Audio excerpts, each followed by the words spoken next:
All right. Well, happy Tuesday, everyone, and welcome back to another Learning Tech Talks, where we are living at the intersection of business, technology, and the human experience, and helping you stay future focused so you can be where the puck will be, not where it is today. And I am really looking forward to our conversation today. We're going to be talking about the measurable improvement of interpersonal skills, which I think is probably one of the most important areas to focus on, which may seem ironic given the fact we hear all this about AI and technology and all this other stuff. And to navigate this conversation with me is someone who shares my passion around this topic. It's Laura Wells, who is the founder and CEO of AwakeTeams. So thank you so much for joining me, Laura.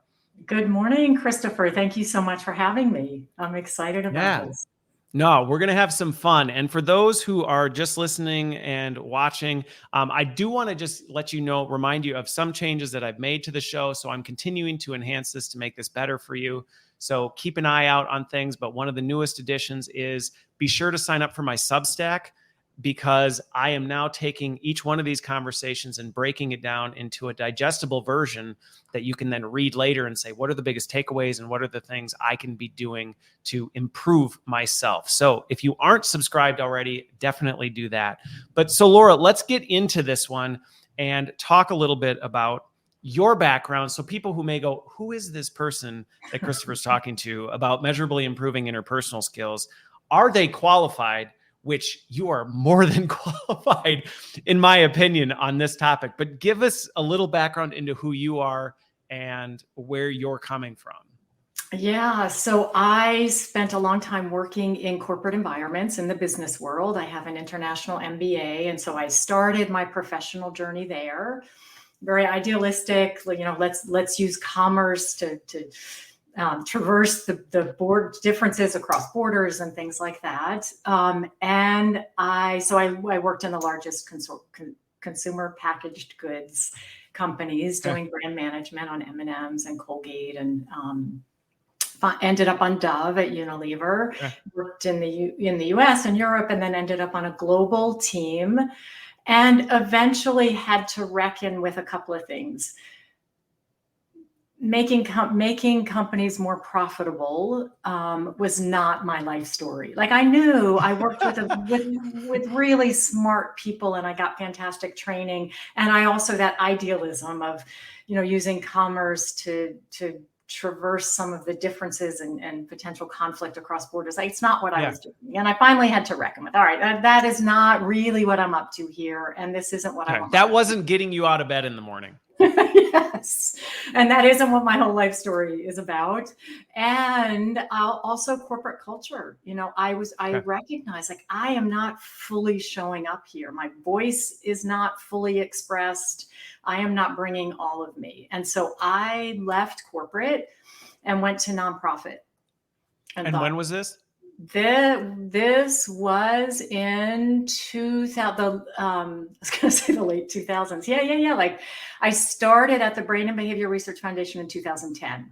So, and it wasn't the you were going through some of, actually very largely, what we experience and are continuing to experience, in my opinion, on a much larger scale, with kind of the great resignation of what we've seen coming out of the pandemic, where a lot of people, I think, have gone through a similar thing where they've gone, I'm doing this. It's not really necessarily meeting what I want to do with my professional career. So you were doing it before it was cool. Well, thank you. You're a trendsetter. All right, good. I hope, that's good, because we need some trends. Okay. So you transitioned out of consumer packaged goods to nonprofit and then you continue there. Yeah. So I landed at the Brain and Behavior Research Foundation. So I was targeting education, figuring, we have this capacity to learn and change throughout our lifetime, which we'll talk about. And I thought education. Where I ended up landing a great job on the leadership team is a place called the Brain and Behavior Research Foundation. Okay. And it's a philanthropic grant-giving foundation, so charity, that funds innovative neuroscientists who have out-of-the-box ideas, are having trouble getting traditional funding, need proof of concept funding, and then they often, after the grant from the foundation, would go on to get an NIH grant. And Okay. I went in on the leadership. So you were working with these neuroscientists who were studying how the brain worked, seeing these really unique opportunities, but because of, maybe in some ways it relates to our topic, their interpersonal skills, we're struggling to get people to see the vision they had where they're going, this is what the science is telling us. Here's a real opportunity. And they were struggling with that. And so the team you worked with went in and went, we think you've got something here. Let us help you bring that to life. Yeah, so the foundation has an amazing scientific council who would select the grantees, and those are the neuroscientists. Okay.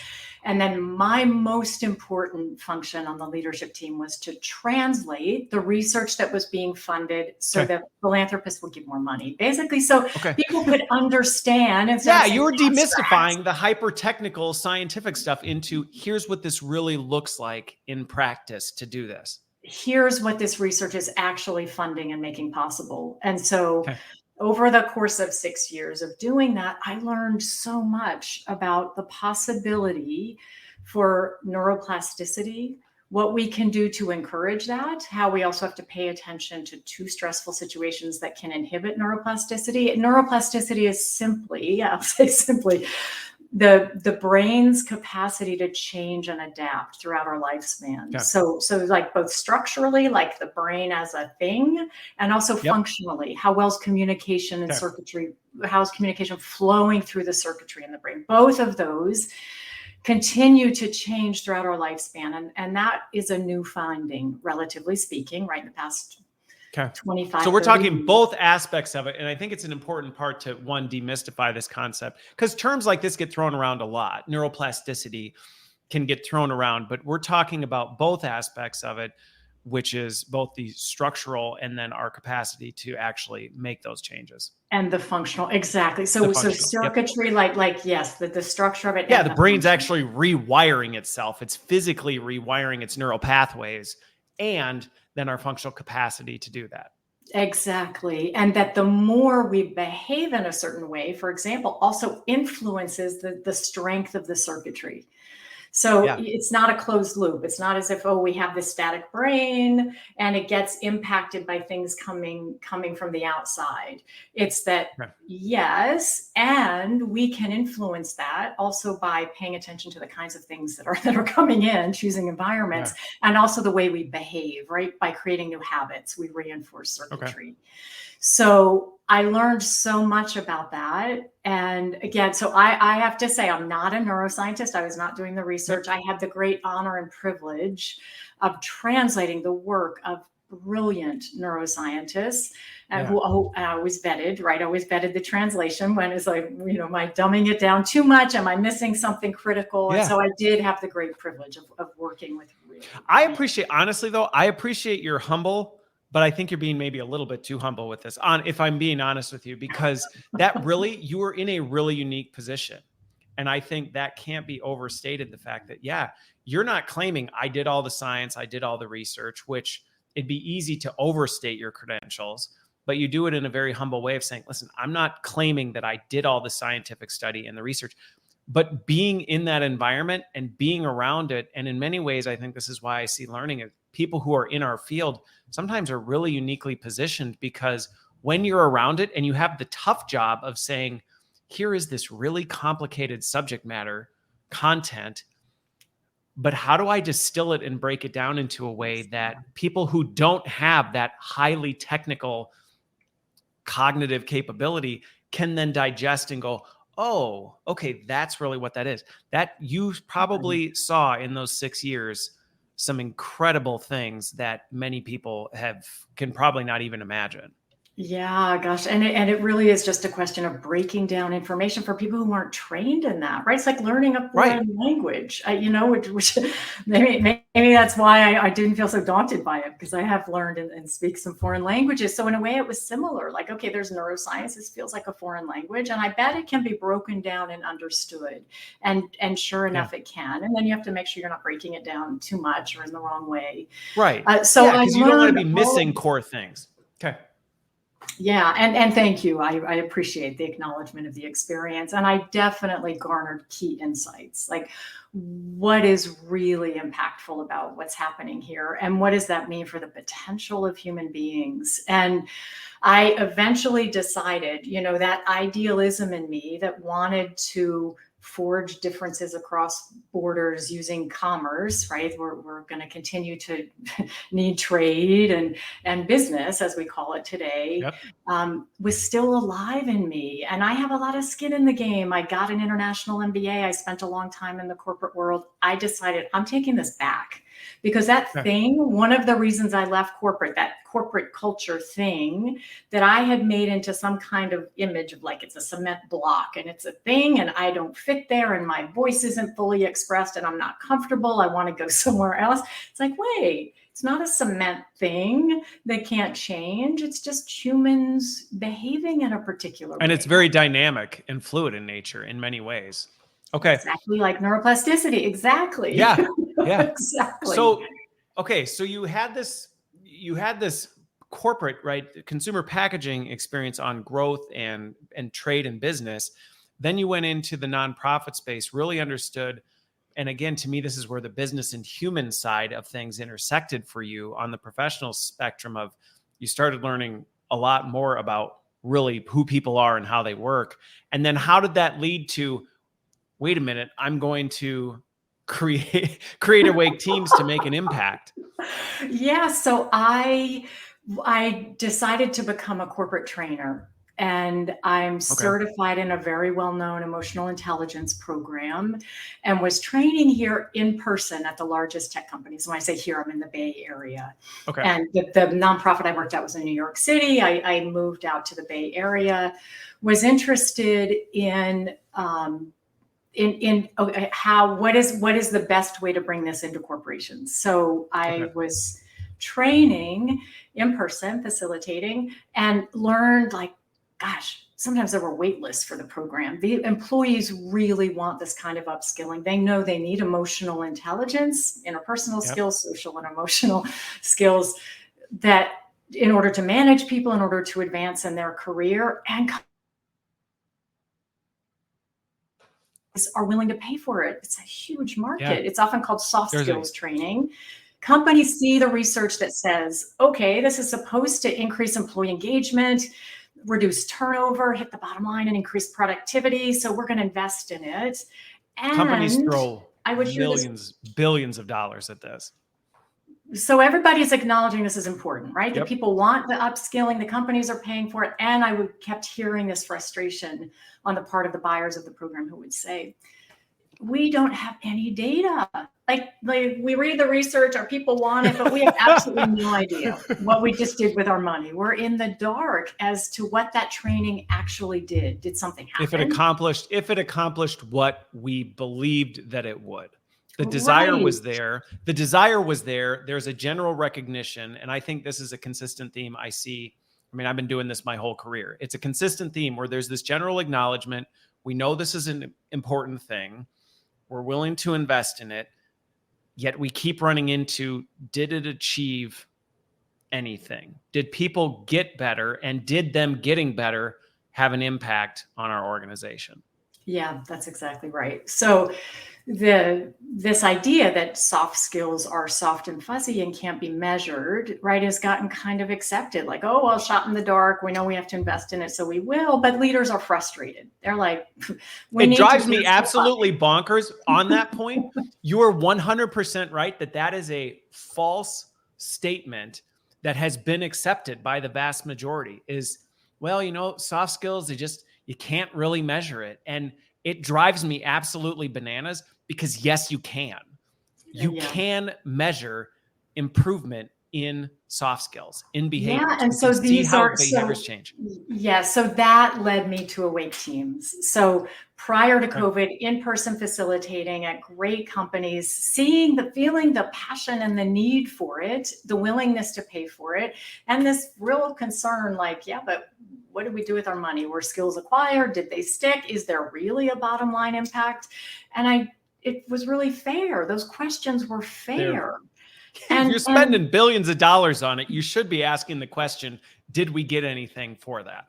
And by the way, we also learn better as humans when we get data, right? Like we get Yes. grades in school. Have I got this? Can I move on to the next subject, or do I need to double down here? How am I doing? And so without data, we're also limiting the learning process for us.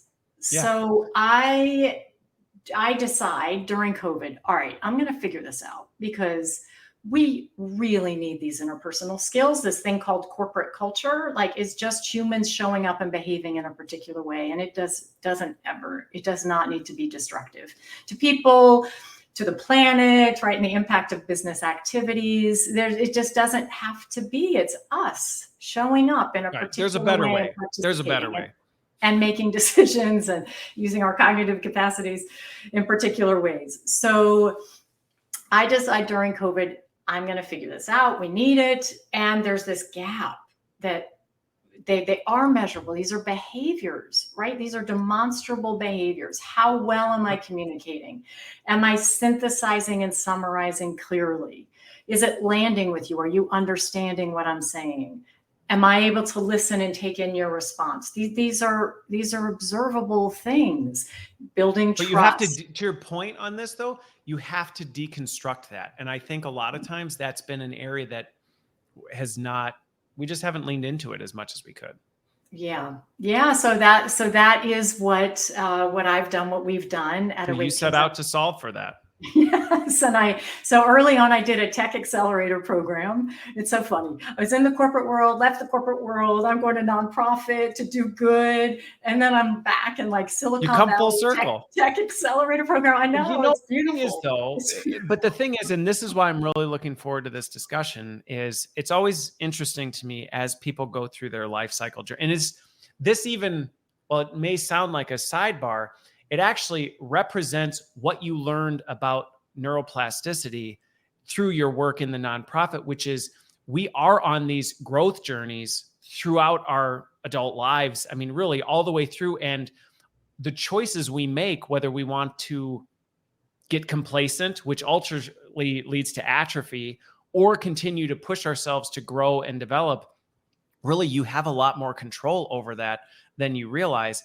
At the same time, there is a lot of opportunity in this area to help people do a better job, because largely people don't know where they need to develop, going back to the fact that they kind of know I need to get better at interpersonal, but I don't necessarily know the specific behaviors that I need to focus on. I don't know what benefit I'm going to gain from growing those. And I don't know whether I'm making measurable progress, which are all indicators that help people want to grow. And exactly. I think it's a noble thing. And there's definitely an area for this for sure. Yeah, well, thank you. It's delightful to talk to somebody who just gets it right away and feels it.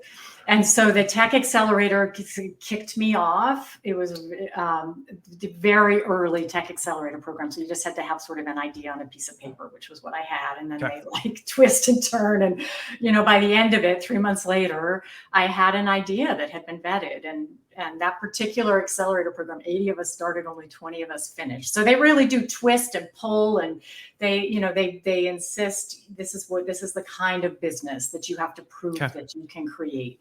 And so if we fast forward from there to now, I definitely, just like the reason I make teams, we learn together. We also, produce together. So we now have a product in market, customers, revenue, and data. And so what is AwakeTeams and how does it work? So AwakeTeams develops interpersonal skills within workplace teams and measures impact. And so it's in 3-month modules. So a series of 3-month modules, teams of 4 to 10 people who actually work together, go on this learning journey together.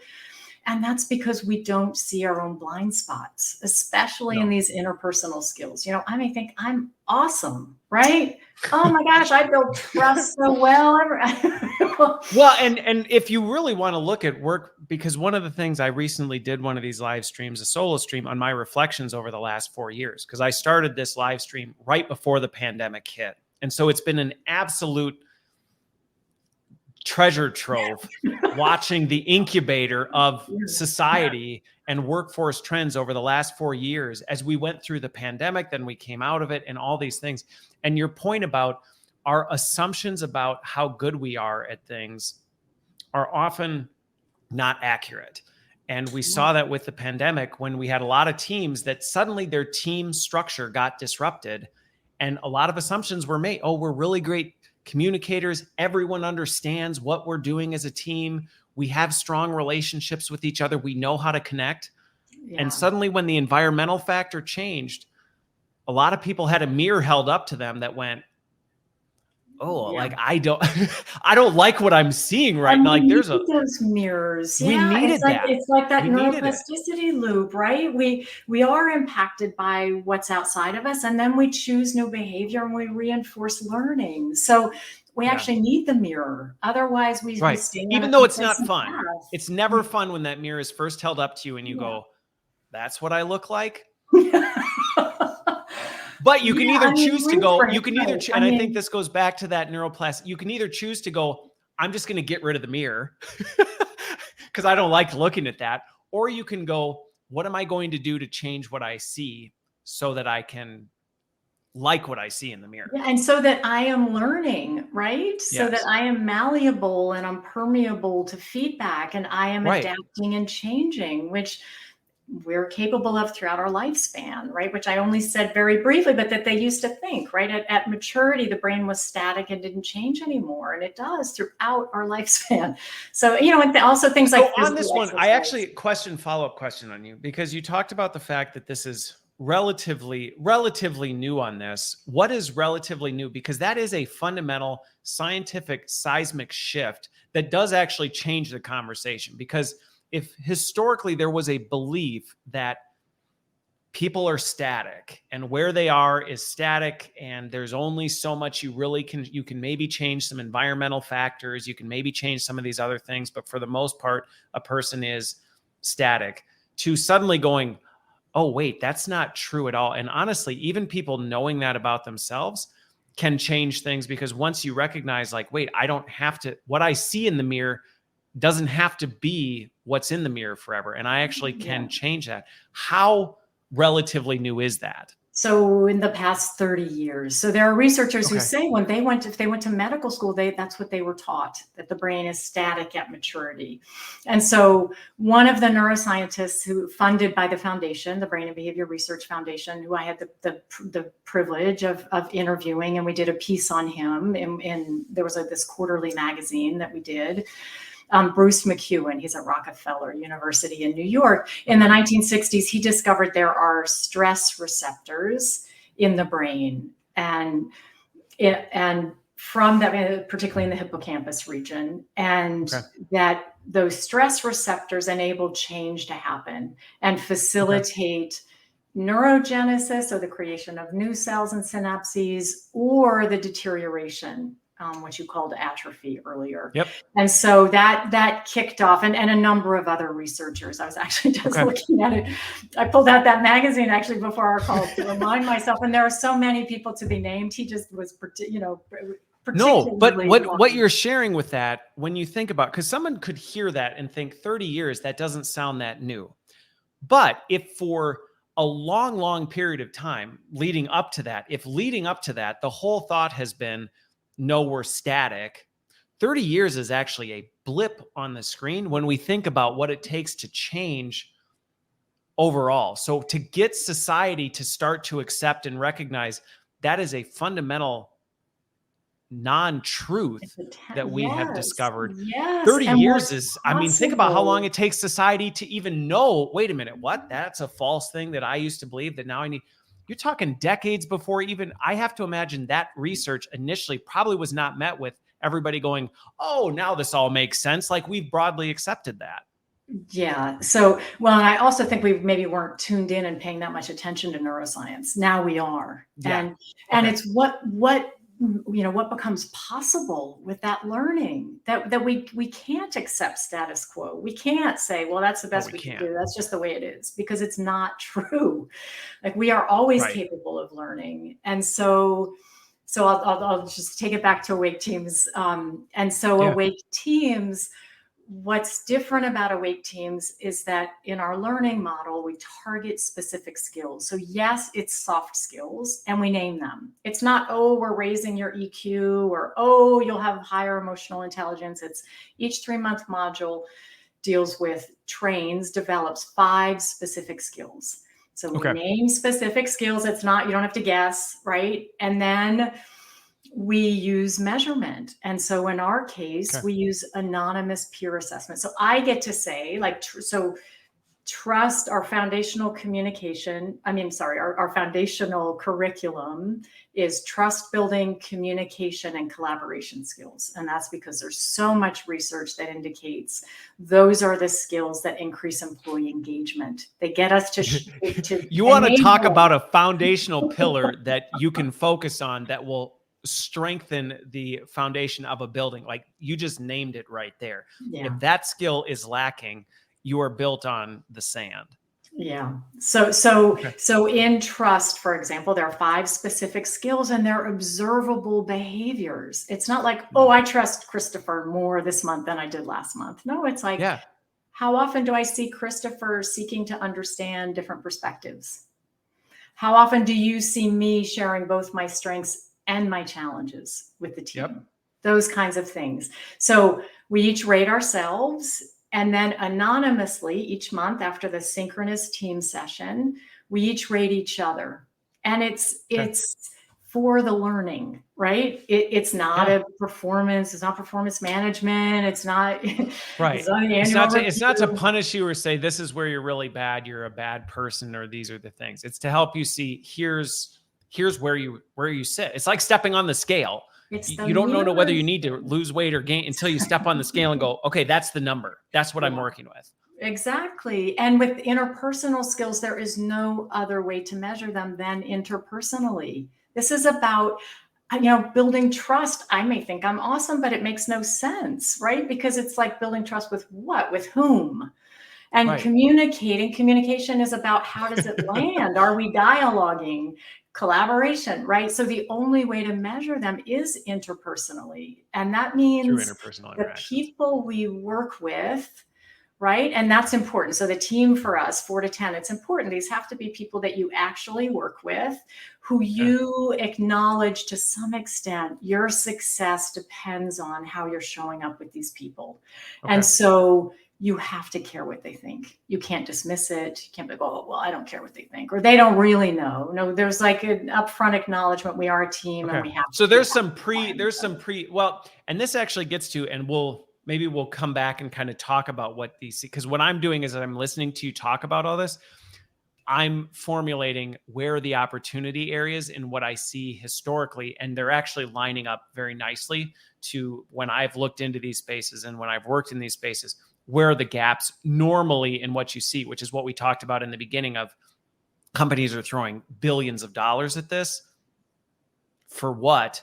And we'll come back to these. So again, some of it is the intentional selection of who are people that it actually matters that I have good interpersonal relationships with. Exactly. And then the mirror. Because at the end of the day, you could be great, but if the people that it actually matters to have it with, if they don't think you're great, it actually really doesn't matter all that much. That's exactly right. You stand in your corner, you're like, no, I'm great. Well, then you're standing in your corner. I have these friends that tell me I'm really great. Well, your friends aren't the ones telling you how your workplace performance is. So it doesn't really matter that your friends are great. your coworkers don't think so. Yeah, and so by doing that, it's also right an attempt to normalize the getting feedback, right? That it's a Yeah. critical part of learning, that we need the feedback.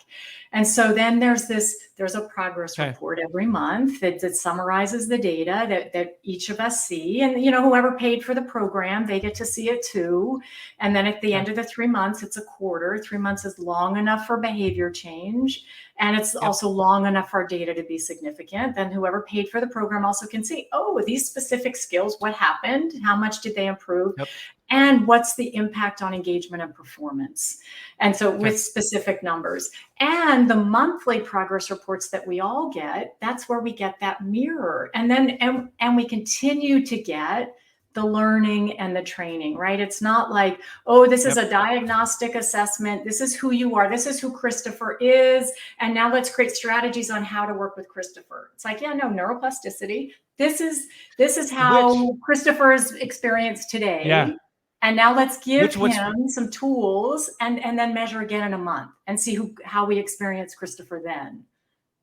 What's interesting it's interesting as I'm reflecting on what you've shared and the fact you started with, in the training space, one of these, and we don't have to talk about which one, but the assessment tools. Even some of those, one of the opportunities I often see with them is they put people in a static category. Exactly. You are a blank. And suddenly people start going, that's what I am. Exactly. That's how I am. That's how I behave. This is the static, concrete version of who I am, which is so far from the truth, because maybe you are today because of the environmental factors you're in, or maybe you look at that and go, I wish I was better in that area. But they have this tendency to reinforce, well, you know what? You just are that. I mean, I am naturally introverted. Guess what? I've had to learn how to build extroversion skills because it's been extremely important to my career, and I've built it, and it still exhausts me, but you can build these things. And I think it's fantastic how you're really drilling into that. Yeah, it's that neuroplasticity thing again, right? That we're living microcosms of that. That if we think, oh, I am that, and therefore I just continue to do that, then I'm reinforcing the circuitry, and then it becomes a self-fulfilling. Yeah, then I am that. It's a self-fulfilling process. Doing that. Yeah. Whereas I can choose to do something new. And for us to step out of our comfort zone is challenging, right? So even what you said about feedback. Even what you said about feedback, it can be really hard the first time you look in the mirror and go, or the first time you, I mean, again, I'm using a lot of analogies, but the first time you step on the scale can be like, I'm not, but then you start doing it and you start seeing the progress and you start going, okay, I'm getting this feedback. So then when you have that time where you go to Thanksgiving or you whatever, and you come back and go, shoot, I kind of like went off track, but you're like, okay, but I can look at that now, and it's a little easier for me to go, okay, but I can keep stepping forward with it's a little easier for me to look, and I have people who I'm in this with in our teams. It's really hard for us to change behavior by ourselves, just as hard as it is for us to get out of our comfort zone, right? The mirror thing. Yeah. And then to stay, right? Because it is like, if it's creating new circuitry, then it is uncomfortable. It's hard work. It's hard work. It's why a lot of companies talk about the need to reskill and upskill. And a lot of where I spend my time is helping people understand that is not a small task. It's not. That is not something that you just go, hey, everybody, I know you all behave like this. We need you to behave like this now, and we're done. And everything you've just described just highlights this is hard work. And it's not just work. You're actually rewiring your brain. So you are physiologically changing a human being, which is a lot of work. It is a lot of work. And it's also not an individual. Just like the brain isn't a closed loop, we also are not closed loops. So if we think we can do it by ourselves, we're fooling ourselves, because we're impacted by the environments we're in, by the people we're around, by the feedback we're getting, by the support we have, even like creating shared intentions together in a group. significantly increases the likelihood that we will actually do that, right? That it actually becomes a new norm, a new way of behaving, because we're holding each other accountable, right? And we can learn positive, constructive ways to do that. And that's important, right? Because this is hard territory, and the mirror is uncomfortable, and getting out of our comfort zones is uncomfortable, and it's essential. Otherwise, like, who's going to look at the human race today and say, oh no, let's just stop growing. Status quo is working. It's good enough. Right? Like, well, yeah, and we this don't have doesn't need to be that conversation, but I can tell you right now, if you're looking around the world just going, I actually think we're good, I don't really think there's anywhere for us to grow. Right. Yeah, as a species, as a species, So we have evolving to do. So and it's possible. We have some growth.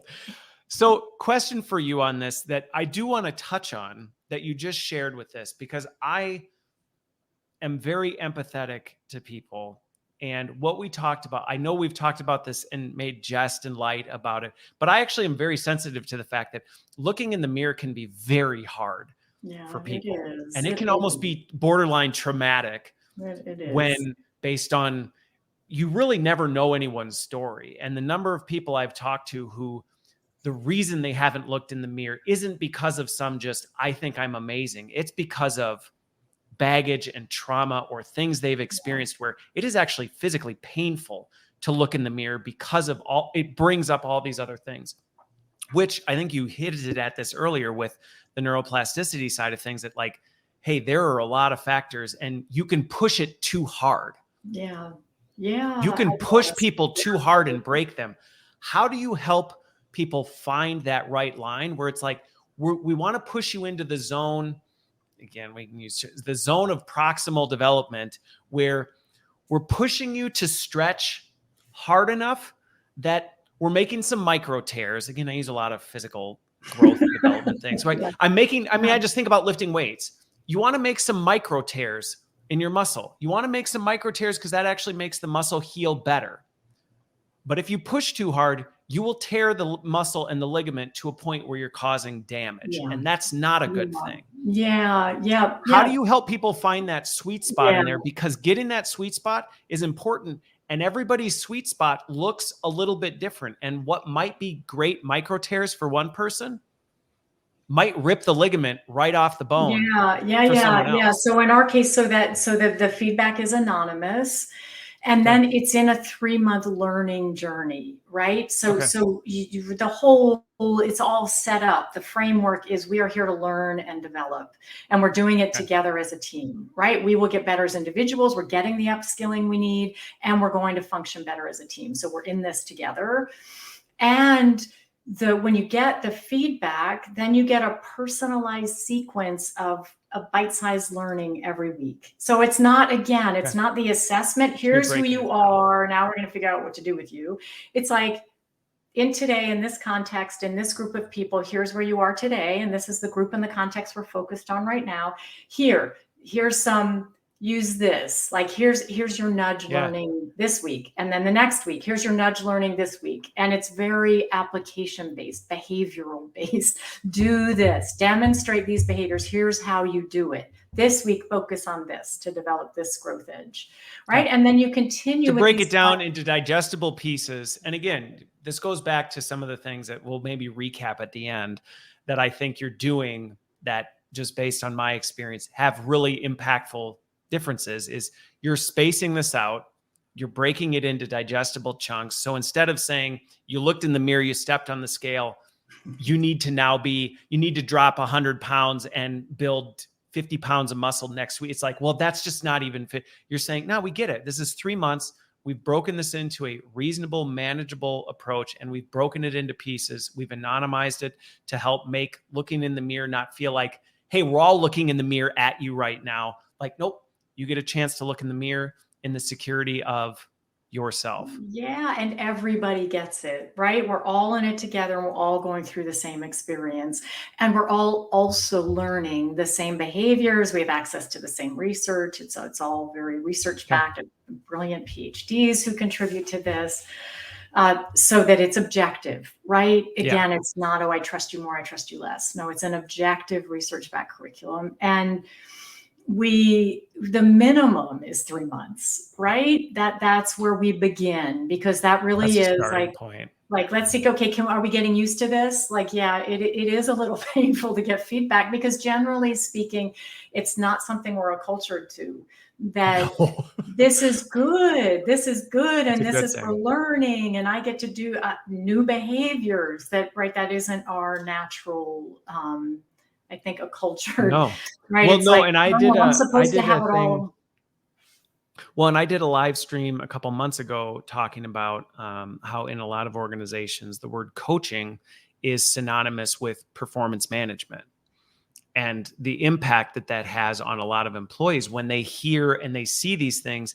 It creates a visceral reaction, because there's an assumption of, oh, you think something's wrong with me, you're trying to fix me, or you're trying to, it's punitive in nature, instead of, and I Rather think this goes back to than, the people listening and watching who are thinking, there's a lot of things you have to do with your business leaders, with your organization, to help make sure you're setting the right context for this, because that is in many regards how people can approach and feel when they start hearing, like, wait, that's why I even hate when organizations start talking about, we need to reskill everybody. It can create this environment of like, you all aren't good enough and we got to fix you to make you valuable, instead of saying, no, you are all uniquely valuable. We need to grow adaptable. together.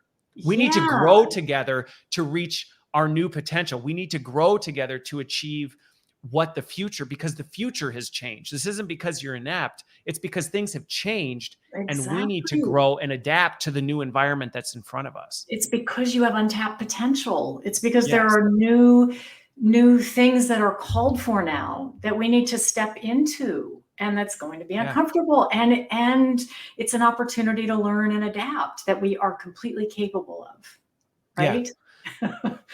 So something else I want to drill into on this, that I love that you hit on this, because going back to our earlier point of, well, so one, we busted a bunch of myths. One, the myth that we're static. No, we're not. The research, the neuroscience shows, no, we're not. Your brain physically changes and you are capable of change. So if you're thinking people are stuck and they're static, just throw that one out the window.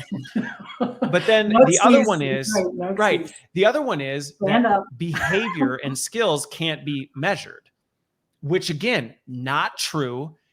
I want to spend a little time drilling into this, because you brought up these skills, and I think it's really important that people think and hear the deconstruction of this in a good way, because I see so much opportunity to reconstruct this better, which is, we often talk about soft skills in this esoteric, ethereal language, like communication, get better at communicate.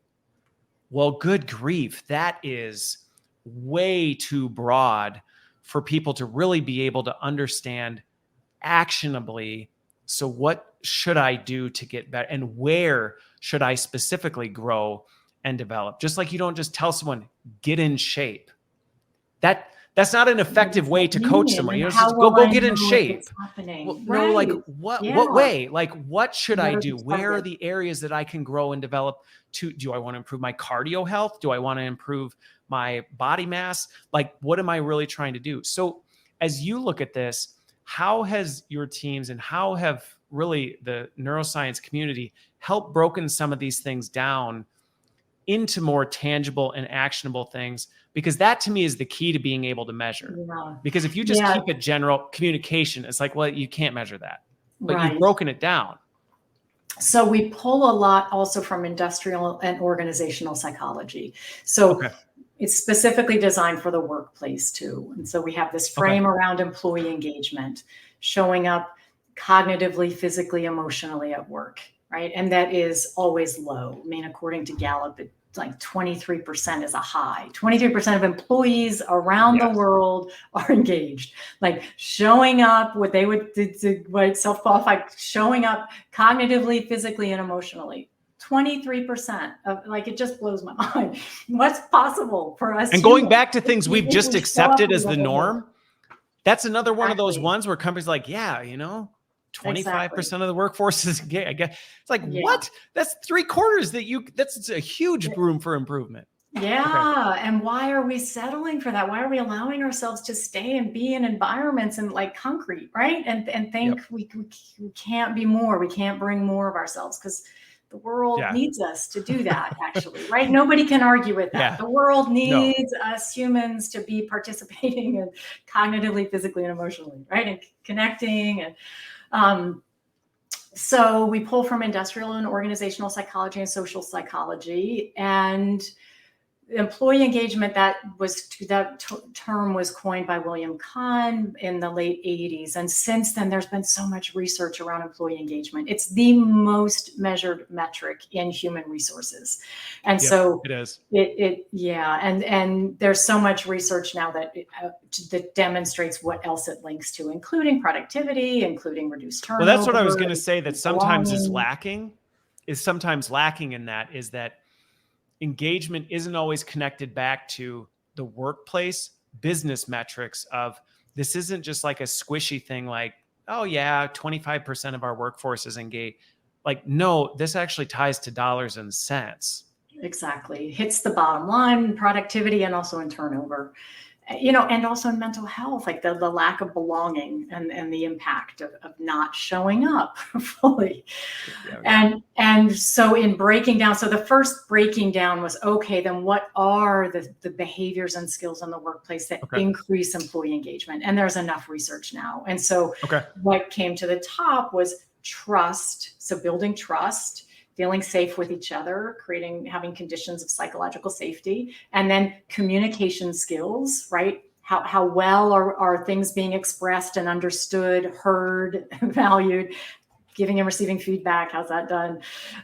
And collaboration, things like managing conflict. So our curriculum became based on that. So trust building, communication, collaboration. And so that's the foundational. So like year one is 3-month modules in each of those. And then the vision is that there are infinite variations off of that, because you can take a couple of those or one of those foundational trust building skills and do a full 3 months. So for example, like seeking to understand different perspectives is a really key trust building skill.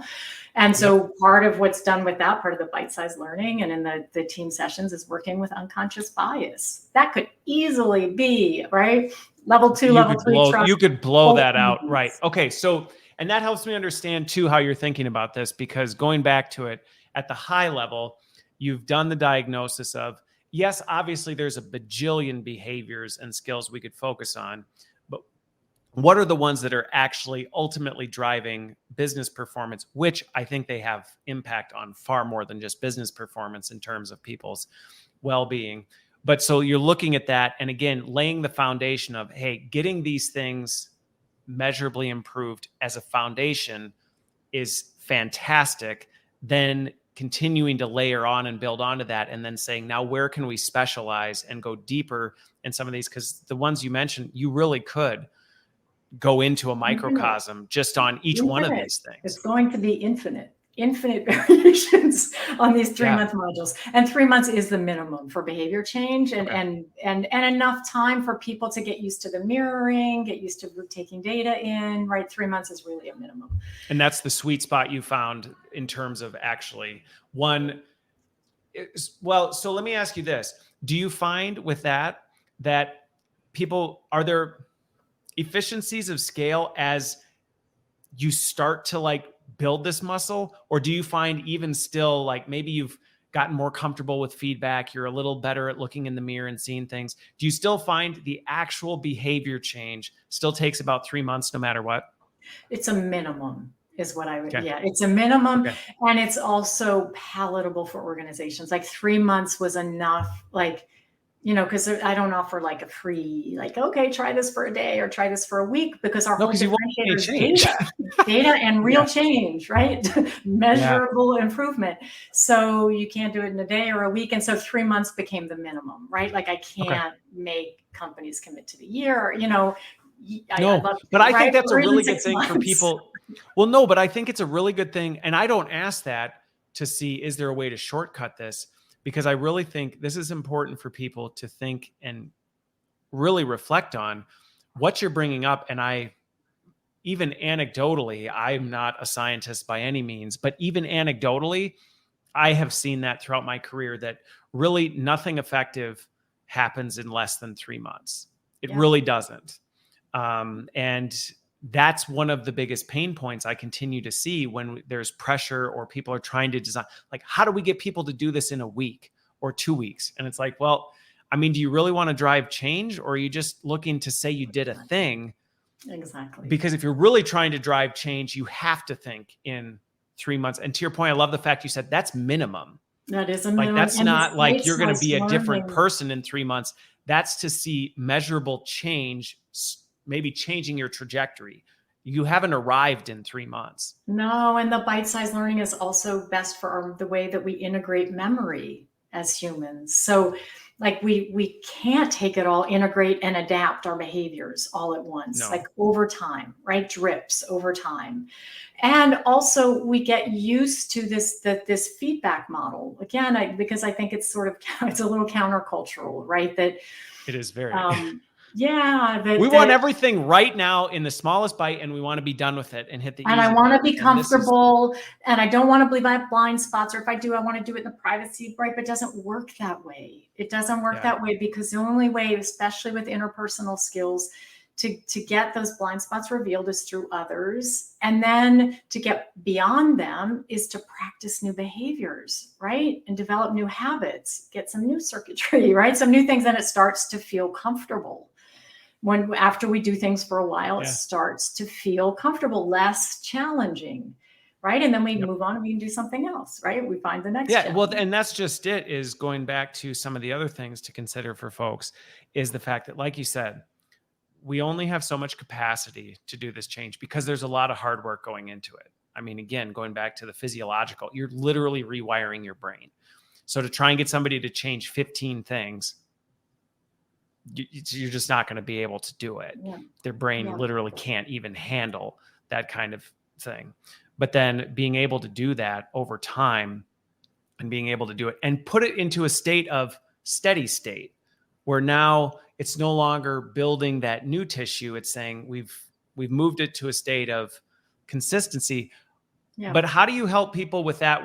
Because that can be dangerous territory, where you can go into complacency, where you go, oh, now I've got it, I'm going to kick it in the back seat, which to some degree you can deprioritize it, but you can't just go, well, I'm never going to touch that again, because that's where atrophy starts kicking in. Right. So that's also why I really encourage continuing on with in our case, right, in other 3-month modules, because we pull the threads forward.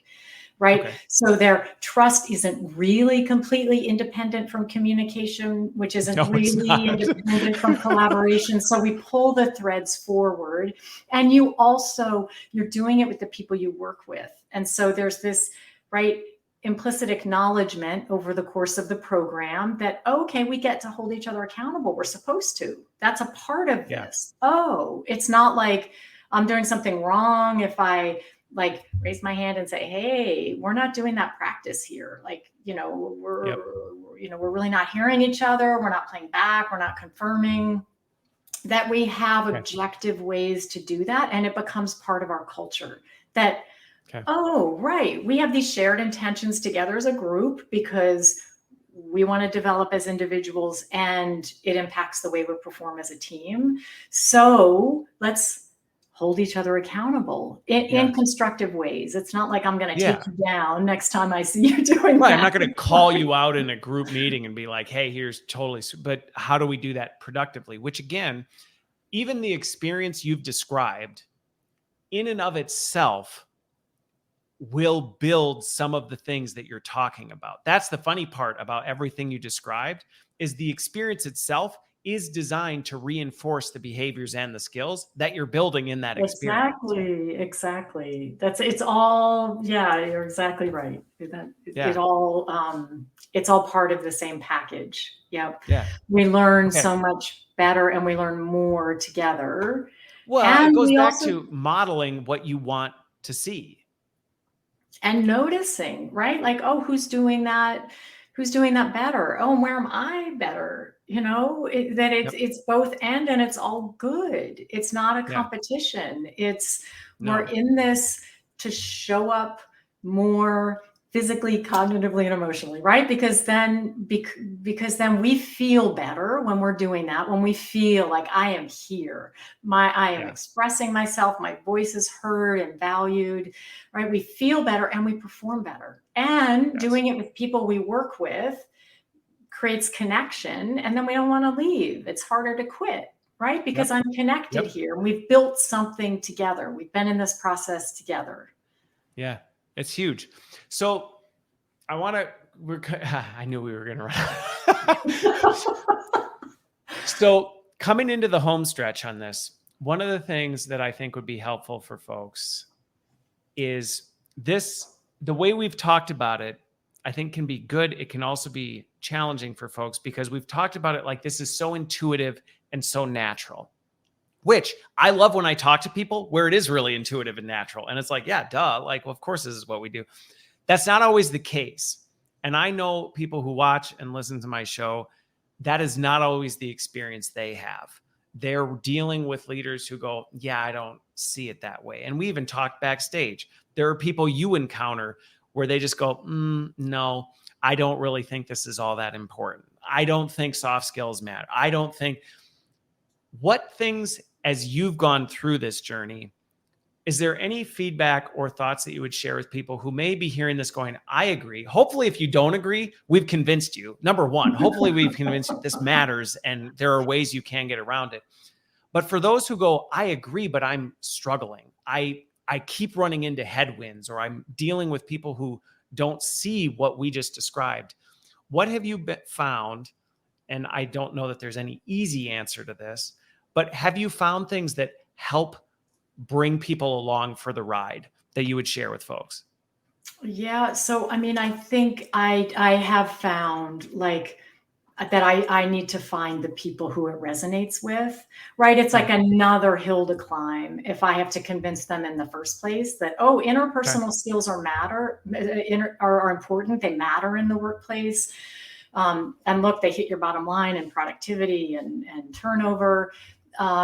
So I don't spend a lot of time. If there's not a resonance and I get it, it's just one more hill I don't want to climb. So I have found there are enough people who get it and who know. And as I said, it's an enormous market. There's so much investment happening in soft skills that there are enough people for me to find, right? Where it's resonant. And I do like the other day, I was talking to somebody who was like, yeah, no, interpersonal skills, that's passé. It's all about AI now, artificial intelligence. And I was like, oh, that's interesting. And we use some AI, right? It's an algorithm that personalizes the learning sequence and generates progress report and uses the data, right?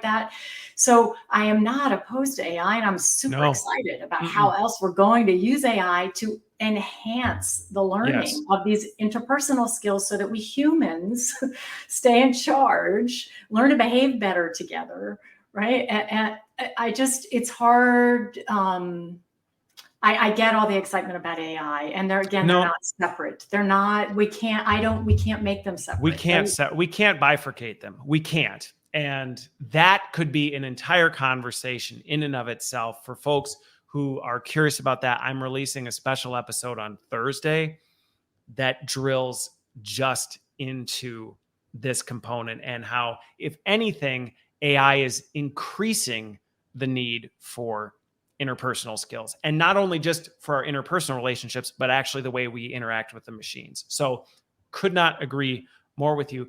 The part that I want to call out that you said in that first piece, though, that I think is actually really sage wisdom, is sometimes it's easy to want to keep trying to hammer that person who just isn't there and try and like, well, I'm going to get them on board. And you just keep going and going and going instead of going, you know what? Maybe this person isn't there yet. So I'm going to shift my energy and I'm going to go and transfer it and go find someone who is, because I think as an encouragement to what you said, there are enough people out there who are getting it. And so if you're an internal stakeholder and you go, well, this leader just doesn't get it. Okay, maybe it's a season to go, I'm not going to keep fighting with that leader. I'm going to go find a different leader who does get it. And guess what? Once this starts working, that leader who was a skeptic and didn't believe me, and this other leader, and I could say this from countless times in my career, once they start looking like a fool or in front of their peers because they were the one that was the naysayer, and their peer who went, I get it, I'm in, starts outperforming them, they sometimes come along for the ride. Yeah, and like energy begets energy, right? I mean, conflict is important and differing It perspectives. It's is. foundational and all in our trust module, and energy, like go, like also lean into where the energy is happening and find those places and get a foothold, right? And so Yep. now we have data now, Yep. and so I don't spend a lot of time trying to convince people who don't get it, at least not for my business. It's interesting. Sometimes it's an interesting, I think it's, like I said, philosophical I think it's conversation. wise. The thing is, I think that's wise, sage wisdom, not even just for you and your business. I think for practitioners who may be frustrated, pulling their hair out, banging their head, sometimes you do just need to set it on the shelf and say, I'm going to go do this somewhere else. And that's okay. And Yeah, as actually, long as that may there's be the enough best there. step. That may be the best step to actually bring that person along for the ride. Okay. Yeah, and it's hard, like, to, as I said, we humans, how can we really look at our behavior and say, oh, we're good? We don't need to be better, personally. We're good. We got it. We're done. We've as evolved as we're going to be. Yeah. Yeah, it's pretty easy to dismantle the arguments. I will just say that. But sometimes you got to know when you're like, you know what? It's not the right time. Yeah. Well, Laura, we could continue this conversation for a very long time, but we are at the top of the hour. So I just want to close this up and say thank you so much for coming on, for sharing what you've learned.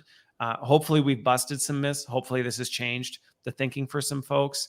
And again, really encourage people that there are better solutions out there. So thank you for the work you're doing and for joining me today.